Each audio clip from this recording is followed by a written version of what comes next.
sur une problématique qui est ultra classique, évidemment, management d'innovation, qui est tout simplement, faut-il être un vrai innovateur?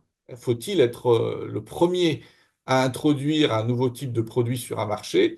Ou est-il préférable d'être un suiveur et de profiter de l'expérience des pionniers?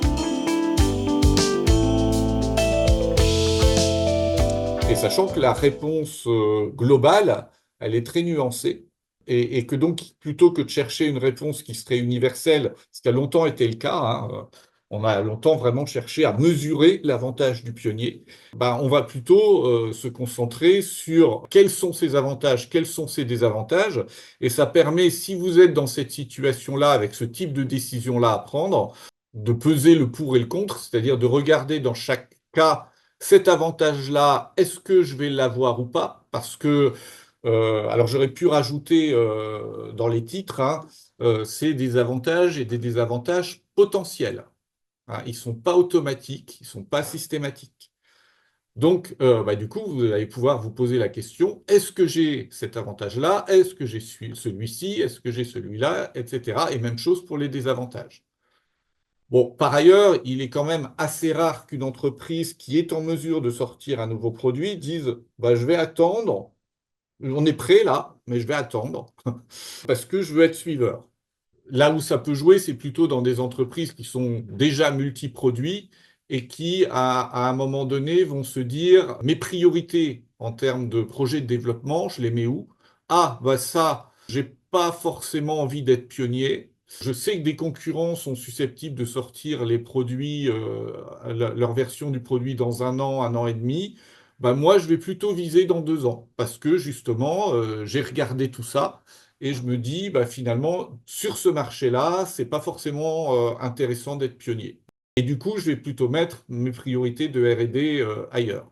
Évidemment, quand vous êtes une start-up et que vous avez été créé pour créer un produit, bah, ça ne se pose pas sous cet angle-là. C'est-à-dire que de toute façon, si vous pouvez être pionnier, vous le serez. Encore une fois, vous n'allez pas ralentir volontairement votre projet pour vous faire doubler, hein. Mais par contre, là où un tableau comme celui-ci, enfin une fois qu'il sera rempli, hein, évidemment, là pour l'instant, il n'est pas super utile. Un tableau comme celui-ci peut servir pour identifier, une fois on dit bon, on va être pionnier, on peut chercher à identifier les avantages sur lesquels on peut essayer de jouer. Alors, donc du coup, quels sont ces avantages? Dans un certain nombre de cas, assez restrictifs quand même, le pionnier va quelque part établir une forme de norme dans l'esprit des clients ou des consommateurs, c'est-à-dire que les consommateurs vont assimiler ce qu'est cette nouvelle forme de produit à ce à quoi ressemblait le produit du pionnier. Or, évidemment, si le pionnier l'a conçu comme ça, c'est qu'a priori, ça correspondait à sa propre conception, à ses propres compétences, etc. Donc, s'il y a des concurrents qui arrivent avec des formes de produits radicalement différentes, mais que les consommateurs ne font pas le lien entre les deux, et du coup, bah, continuent, quand ils cherchent ce produit-là, à aller vers le produit du pionnier, évidemment, c'est un avantage.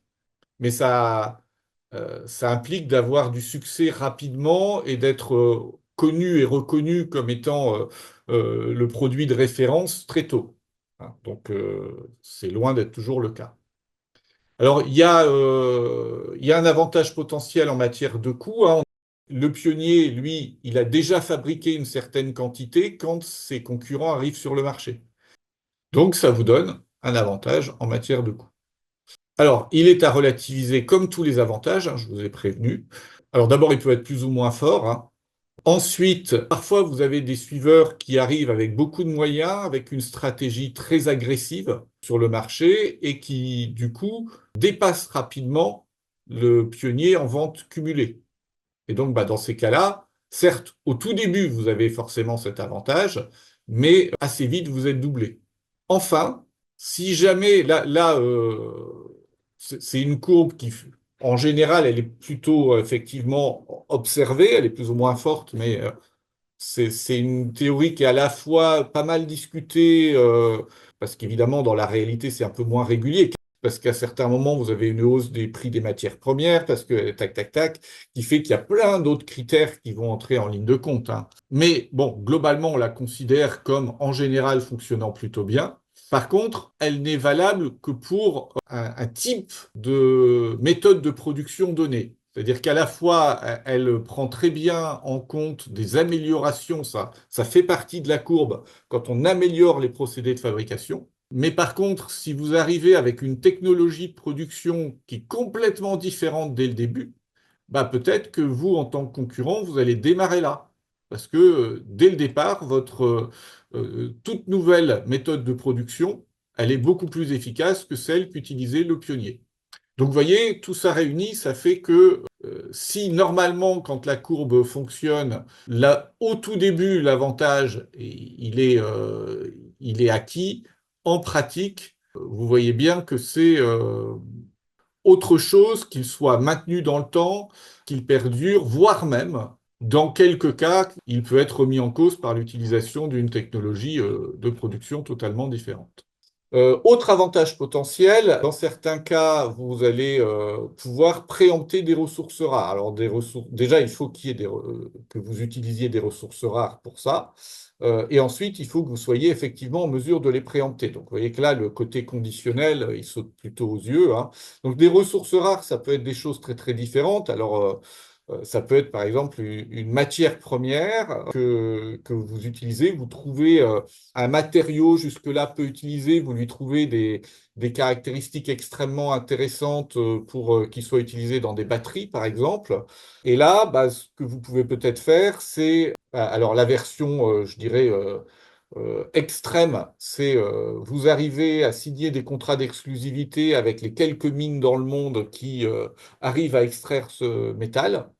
Et alors là, bah, le temps qu'on ouvre de nouvelles mines, etc., bah, vous allez avoir pas mal d'années où vous allez être tout seul à pouvoir l'utiliser. Bon, ça, c'est quand même relativement rare. Ce qui peut par contre être un peu plus fréquent, c'est signer des contrats à long terme à un certain prix avec les mines en question, qui fait que vous allez vous approvisionner à prix fixe et assez bas pendant longtemps, assez bas parce que comme pour l'instant, il servait à rien ce métal, donc évidemment pour eux c'était un déchet, donc bah, ils sont déjà contents de vous le vendre même à 20 dollars la tonne.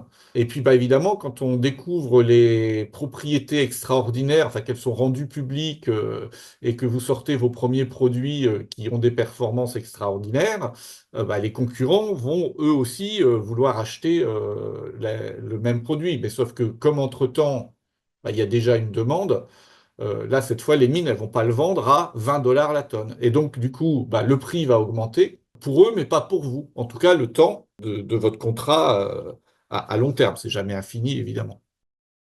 Donc ça, c'est une version soft, on va dire, de la préemption de ressources rares. C'est un peu entre l'avantage en matière de coût, mais qui est pas lié à la courbe d'expérience ici, et la préemption de ressources rares. Après, des ressources rares, ça peut être des emplacements intéressants. Dans une ville, par exemple, si vous créez une chaîne de nouveaux restaurants innovants, bah, voilà, préempter les meilleurs lieux très vite, ça peut être un moyen de gêner vos concurrents. Ça peut être le fait de mettre la main sur le nom le plus intéressant. Vous voyez, vous créez un système qui permet d'obtenir des billets pas chers à condition de les prendre à la dernière minute parce que ça remplit des avions. Vous vous appelez lastminute.com. Ce sera difficile de trouver un terme qui reflète mieux le service en question. Les autres trouveront sûrement aussi des termes percutants, courts, etc., comme on peut essayer de les trouver, mais ça sera probablement pas aussi bien que lastminute.com. Il peut y avoir des avantages en termes d'image et de notoriété. Alors, image, parce que bah, c'est valorisant d'être un innovateur. D'ailleurs, je pense que vous voyez bien que les entreprises qui innovent communiquent beaucoup sur leurs innovations. Donc, et du coup, bah, si vous avez été pionnier, vous allez le mettre fortement en avant. Et puis, d'autre part, de notoriété, hein. Je rappelle que la notoriété, c'est simplement le fait d'être connu, alors que l'image, c'est ce que vous véhiculez. Donc, on peut très bien avoir une image déplorable et un très fort taux de notoriété. Donc là, en termes de notoriété, c'est lié notamment au fait que quelque chose qui est très innovant peut attirer l'attention des médias, ou des médias de façon générale.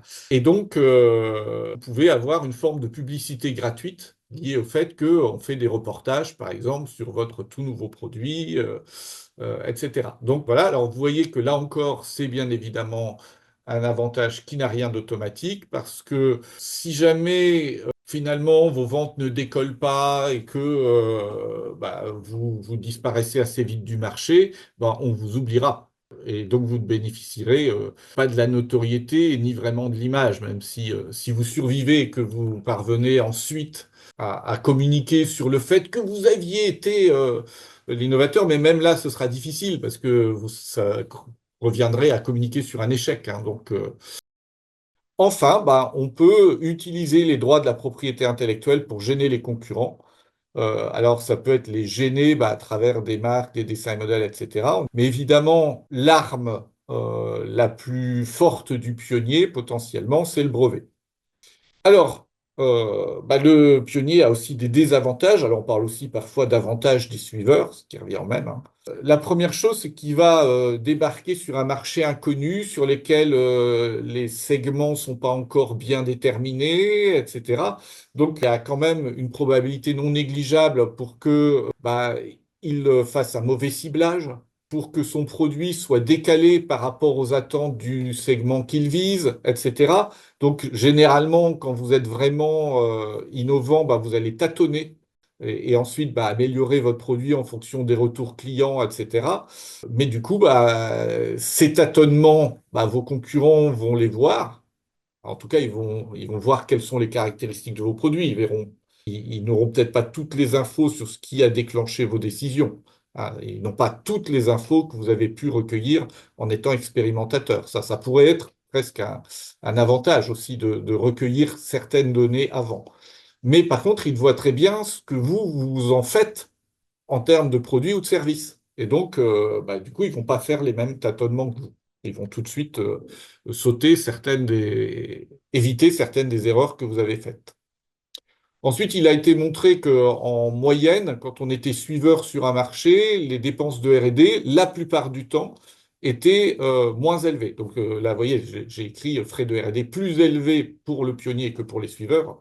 Et donc, c'est tout simplement lié au fait que quand vous êtes suiveur, souvent, il y a une partie de ce qu'a fait le pionnier que vous allez tout simplement imiter.